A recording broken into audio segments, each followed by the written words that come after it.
Astaga. Ya, coba mau kepala.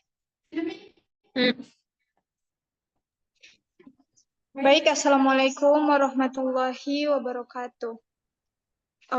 Jadi di sini kita akan membuat video untuk memenuhi tugas final dari mata kuliah akuntansi keperilakuan.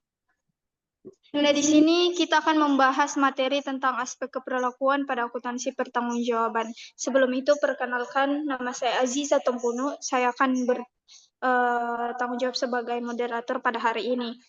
Dan saya persilakan kepada teman-teman saya untuk memperkenalkan diri masing-masing. Perkenalkan, saya Lutfiandi Abrar. Perkenalkan, saya Tantri Tria. Perkenalkan, saya Sarmila. Perkenalkan, saya Septiananda Wingsari. Oke, langsung saja. Jadi di sini akuntansi pertanggungjawaban itu adalah sistem yang mengukur kinerja berdasarkan tanggung jawab yang diberikan kepada individu atau unit manajemen. Nah, fokusnya itu pada bagaimana pihak yang bertanggung jawab untuk mengelola sumber daya dan mencapai tujuan dengan akuntabilitas dan transparansi.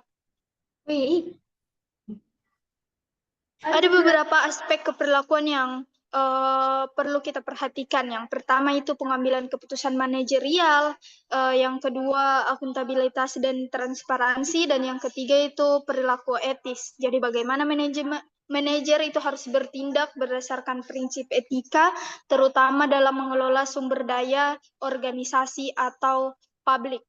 Nah, di sini kelompok kita itu akan mengangkat beberapa isu atau kasus-kasus yang berhubungan dengan materi aspek keperilakuan dalam akuntansi pertanggungjawaban. Yang pertama, saya akan membahas kasus yang ada di Indonesia. Salah satu contohnya itu kasus pada PT Bank Senturi tahun 2008. Jadi, kasus Bank Senturi ini itu terjadi saat bank tersebut mengalami kesulitan likuiditas di tengah krisis keuangan global. Nah, Bank Indonesia itu memberikan fasilitas pendanaan jangka pendek sebesar 689 miliar untuk membantu stabilitasnya. Namun pada Desember 2008, Bank Senturi ini ditetapkan sebagai bank yang gagal yang berdampak sistematik oleh BI. Keputusan ini itu memicu bailout sebesar 6,7 triliun yang disetujui oleh Komite Stabilitas Sistem Keuangan dengan dukungan dari lembaga penjamin simpanan. Namun proses penyelamatan ini itu menimbulkan kontroversi karena dianggap tidak transparan, melibatkan pejabat tinggi dan berpotensi korupsi yang menyebabkan kerugian negara dalam jumlah yang besar. Nah, hubungannya, kaitannya dengan materi tadi, dalam kasus Bank Senturi itu yang pertama, kurangnya transparansi. Jadi proses bailout itu dikritik karena kurangnya keterbukaan dalam pengambilan keputusan. Yang kedua, akuntabilitas. Tanggung jawab atau penggunaan dana publik dalam bailout itu tidak sepenuhnya dapat dipertanggungjawabkan dan mengakibatkan kerugian negara. Adapun problem solving dari masalah ini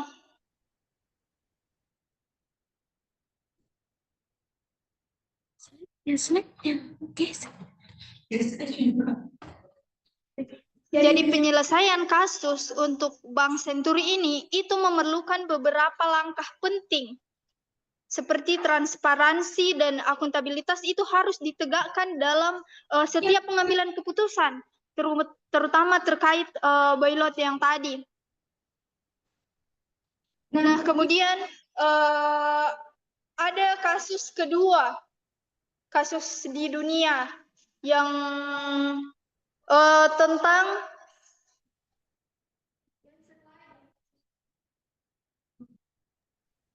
kasus tentang WorldCom pada tahun 2002. Nah, kasus ini itu adalah salah satu skandal akuntansi terbesar dalam sejarah Amerika Serikat yang terungkap pada tahun 2002. WorldCom ini adalah perusahaan telekomunikasi raksasa melakukan manipulasi laporan keuangan dengan menyembunyikan biaya operasional dan membesarkan pendapatan, menyebabkan penipuan senilai 11 miliar. Jadi penipuan ini itu melibatkan eksekutif senior perusahaan termasuk CEO-nya. Adapun problem solving yang disajikan yaitu kasus ini itu menyoroti pentingnya integritas dan etika dalam praktik akuntansi serta keberanian seseorang whistleblower. Mungkin hanya itu kasus yang saya bahas. Saya serahkan kepada pemateri selanjutnya. Baik, selanjutnya kasus yang akan kita bahas selanjutnya itu kasus korupsi di PT Pertamina. Nah, mantan Direktur Utama atau Dirut PT Pertamina Persero alias Karen Agustiawan telah ditetapkan sebagai tersangka oleh Komisi Pemberantasan Korupsi atau KPK dengan dugaan korupsi pengadaan liquefied natural gas atau LNG pada 2011 sampai dengan 2021. Nah, Karen ini merupakan Direktur Utama Pertamina tahun 2009 sampai dengan tahun 2014. Nah, untuk kebutuhan penyidikan, tim penyidik itu melakukan penahanan tersangka Karen selama 20 hari pertama, terhitung 19 September sampai 19 September 2023 sampai dengan 8 Oktober 2023 di rutan KPK. Nah, adapun perkara diduga telah terjadi sekitar tahun 2012 saat Pertamina memiliki rencana untuk mengadakan LNG sebagai alternatif mengatasi terjadinya defisit gas di Indonesia.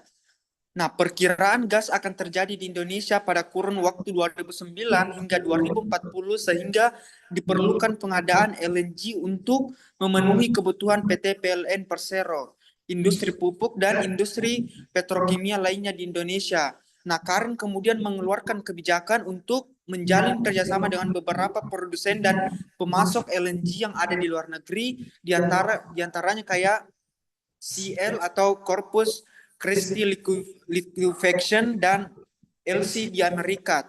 Nah, saat pengambilan kebijakan dan keputusan tersebut, Karen secara sepihak langsung memutuskan untuk melakukan kontrak perjanjian perusahaan CL tanpa melakukan kajian hingga analisis menyeluruh dan tidak melaporkan pada Dewan Komisaris Pertamina.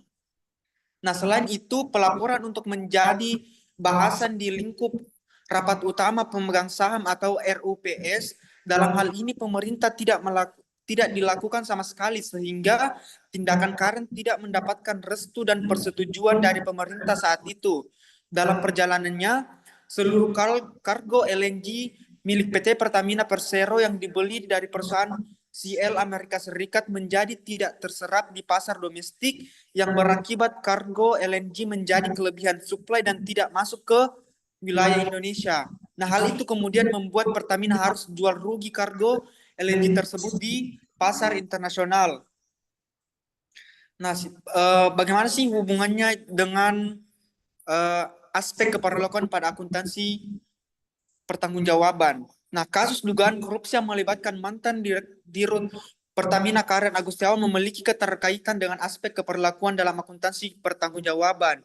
Akuntansi pertanggungjawaban itu kan menekankan pada transparansi, akuntabilitas, serta kontrol dalam pengambilan keputusan keuangan dan operasional dalam sebuah organisasi, terutama yang berkaitan dengan penggunaan sumber daya perusahaan.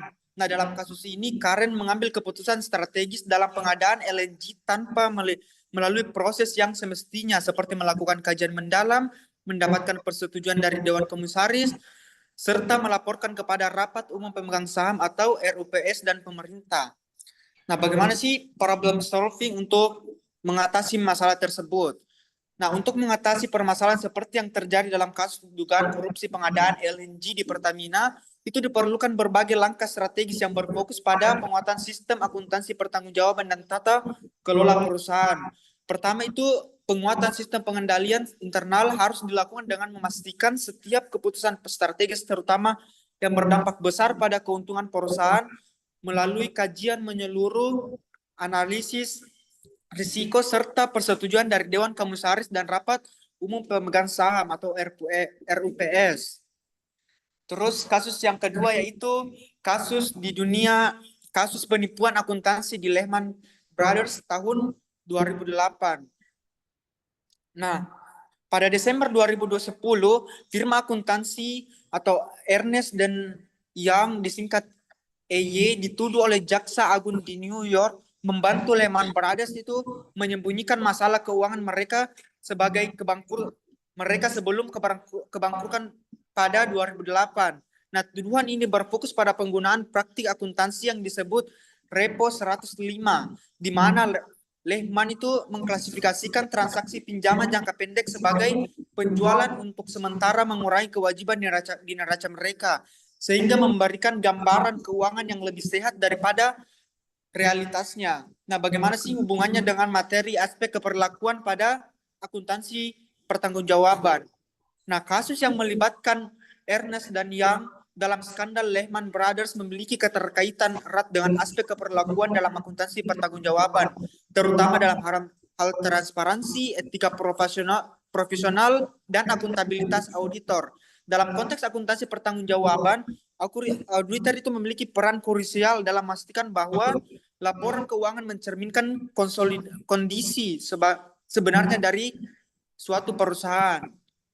Nah, untuk problem solvingnya itu untuk mengatasi masalah tersebut seperti yang terjadi dalam kasus Ernst & Young dan Lehman Brothers, itu diperlukan solusi yang berfokus pada peningkatan transparansi, akuntabilitas, dan kepatuhan terhadap standar akuntansi serta etika profesional. Saya kira itu, saya kembalikan ke moderator. Baik, untuk mempersingkat waktu, saya langsung saja persilahkan kepada pemateri selanjutnya. Baik, pada kasus kali ini yaitu kasus penipuan akuntansi di PT Bank Panin 2020. Nah, pada tahun 2020, PT Bank Panin Tbk terungkap dalam kasus suap pajak yang menimbulkan sentimen negatif terhadap perusahaan. Nah, KPK menyebut temuan bayar pajak PT Bank Pan Indonesia atau Bank Panin pada Desember 2017 sebesar 926 miliar. Nah, kejadian kasusnya ini di tahun 2017, tapi baru terungkap di 2020. Namun diduga terjadi rekayasa sehingga jumlah yang dibayarkan lebih rendah dari seharusnya. Nah, Komisi Pemberantasan Korupsi KPK memeriksa beberapa karyawan Bank Panin yang terkait kasus ini untuk mendalami peran mereka dalam dugaan suap tersebut. Nah, pihak manajemen Bank Panin ini menyatakan akan bersikap kooperatif selama proses hukum berlangsung dan menegaskan bahwa mereka tunduk pada aturan hukum berlangsung dan menegaskan bahwa mereka tunduk pada aturan perpajakan yang berlaku. Nah, tim penyidik Komisi Pemberantasan Korupsi ini terus mendalami perbuatan tersangka mantan pegawai Direktorat Jenderal atau Ditjen Pajak.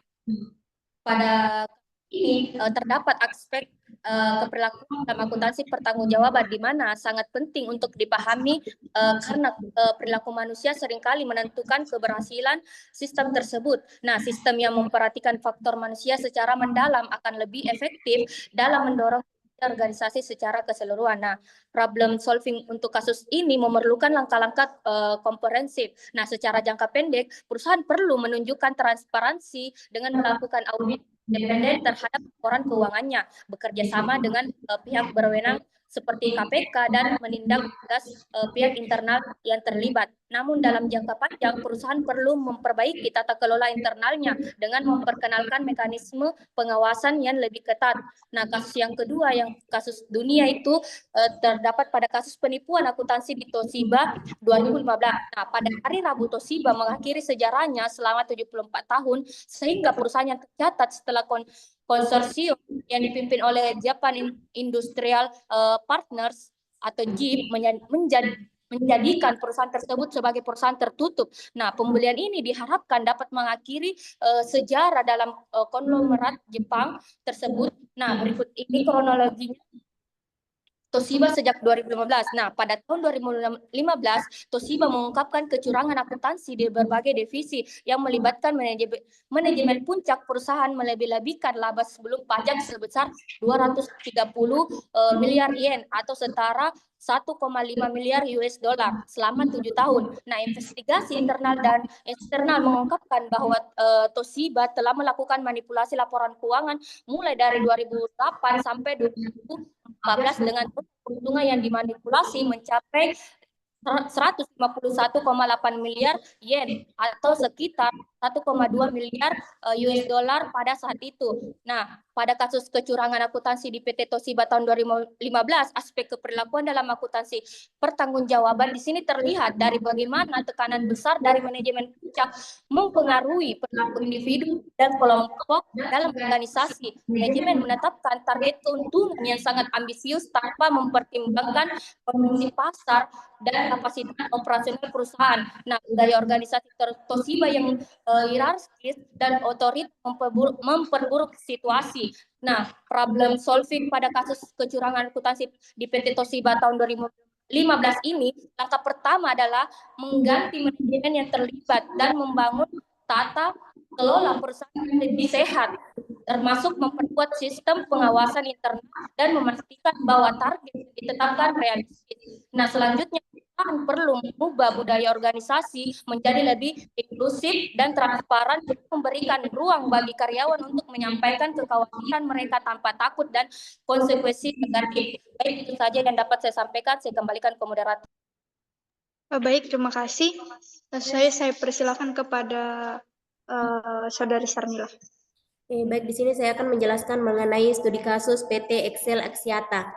Nah, di sini kronologinya itu dengan adanya pengunduran diri dari Budi Pramantika sebagai Direktur PT Excel Axiata Tbk pada Maret 2023. Nah, di sini meski tanpa alasan spesifik dalam keterbukaan informasi kepada BI menjadi perhatian penting bagi pemangku kepentingan karena perannya itu yang strategis di sektor telekomunikasi yang kompetitif.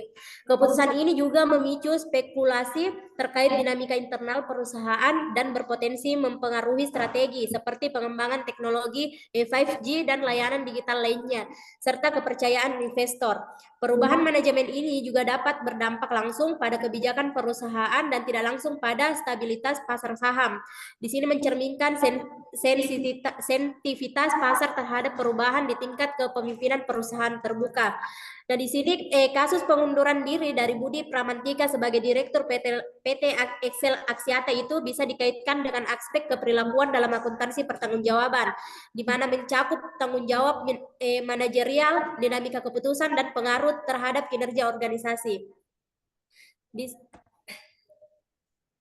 Nah, di sini problem solvingnya itu kasus pengunduran diri dari Budi Pramantika sebagai Direktur PT Excel Axiata itu dapat diselesaikan melalui pendekatan problem solving yang terstruktur. Langkah pertamanya itu adalah mengidentifikasikan akar masalah yang kemungkinan melibatkan faktor personal, ketidaksesuaian visi strategis, atau tekanan kerja yang berlebihan.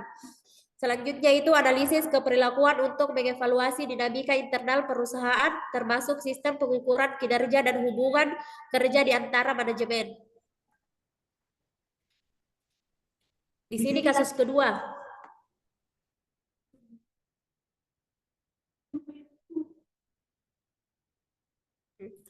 Kasus kedua yaitu studi kasus JP Morgan Chase & Co. Di sini telah mengajukan 2 tuntutan hukum terhadap Vintage FIFA Wallet terkait sengketa penilaian bisnis mereka. Pada 2 Januari, JP Morgan menggugat CEO FIFA Haris Karonis dan 3 eksekutif lainnya di Yunani. Di sini menuntut ganti rugi sebesar 916 juta euro atas tuduhan tindakan melawan hukum yang merugikan nilai investasinya di FIFA Wallet pada tahun 2022. Di sini bank tersebut itu sebelumnya membeli 48,5% saham di FIFA seharga sekitar 800 juta. Sementara Wherless itu memiliki 51,49%. Berdasarkan perjanjiannya, JP Morgan itu dapat mengambil alih FIFA jika nilainya itu di bawah 5 miliar euro pada Juli 2025.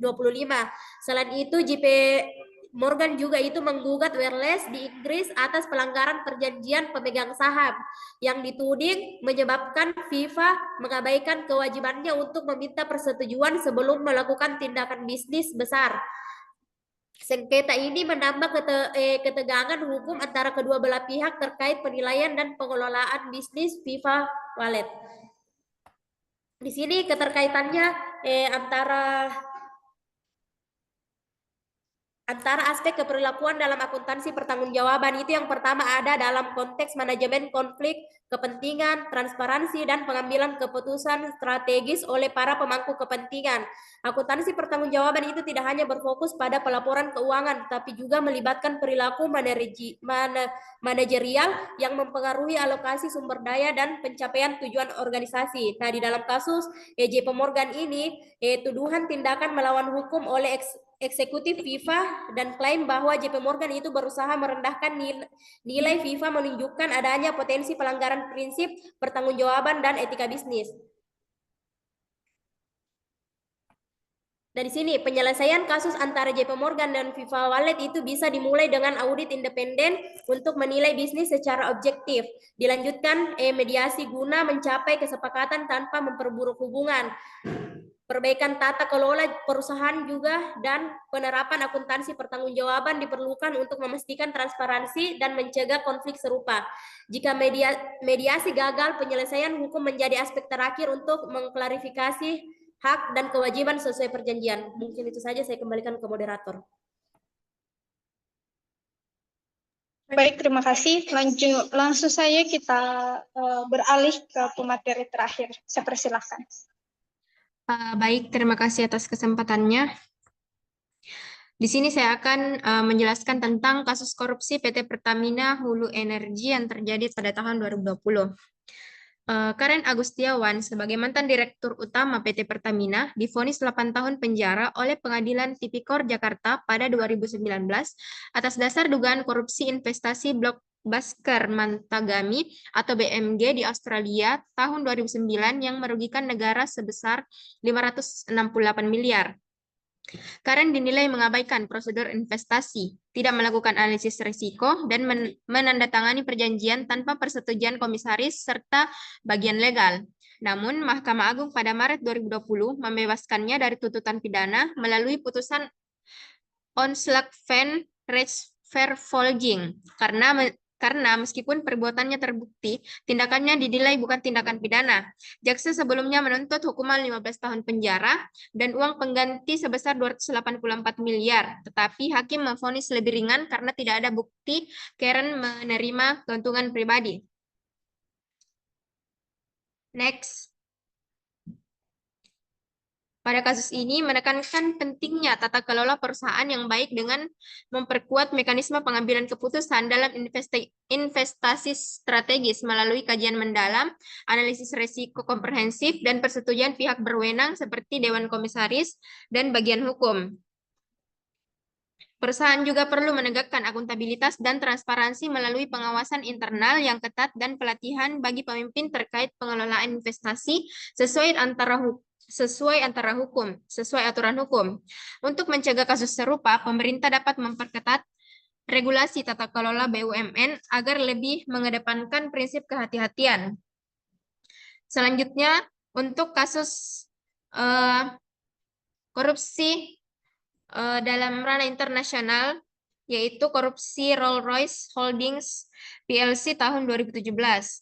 India mengajukan kasus korupsi terhadap BAE System dan Rolls-Royce terkait dengan dugaan konspirasi kriminal dalam pengadaan dan produksi lisensi 123 jet Latih Hawk dengan tuduhan pembayaran suap dan komisi kepada perantara untuk mempengaruhi pejabat India antara 2003 dan 2012.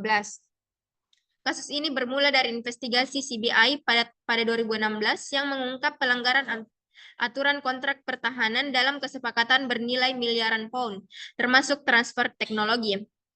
Rolls-Royce yang sebelumnya membayar denda 497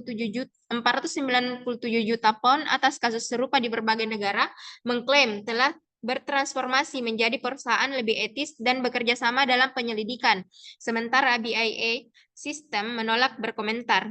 CBA menyebut pembayaran suap besar terjadi dalam kontrak senilai 734,21 juta pound pada 2005 untuk 24 jet Hawk dan produksi tambahan 99 jet hingga 2010. Selanjutnya, penyelesaian kasus ini dapat dilakukan dengan memperkuat transparansi dan akuntabilitas dalam pengadaan kontrak pertahanan melalui audit menyeluruh dan investigasi independen untuk memastikan pihak-pihak yang terlibat bertanggung jawab sesuai hukum. Reformasi sistem pengadaan diperlukan untuk mencegah korupsi di masa depan. Seperti mengadopsi teknologi berbasis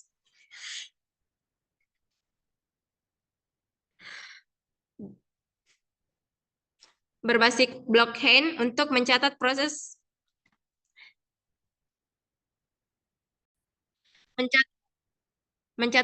secara transparan dan memastikan keterlacakan. Selain itu, standar etika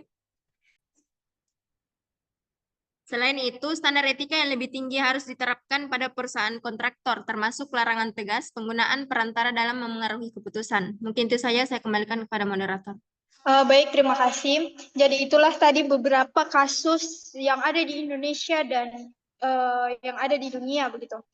Jadi kalau dilihat sebenarnya beberapa kasus yang sudah dibahas tadi itu sebenarnya saling berhubungan antara kasus penipuan, kasus penggelapan uang, dan kasus korupsi itu saling berhubungan. Nah, sebenarnya solusinya itu sama saja, berhubungan dengan aspek keperlakuan dan akuntansi pertanggungjawaban. Jadi perlunya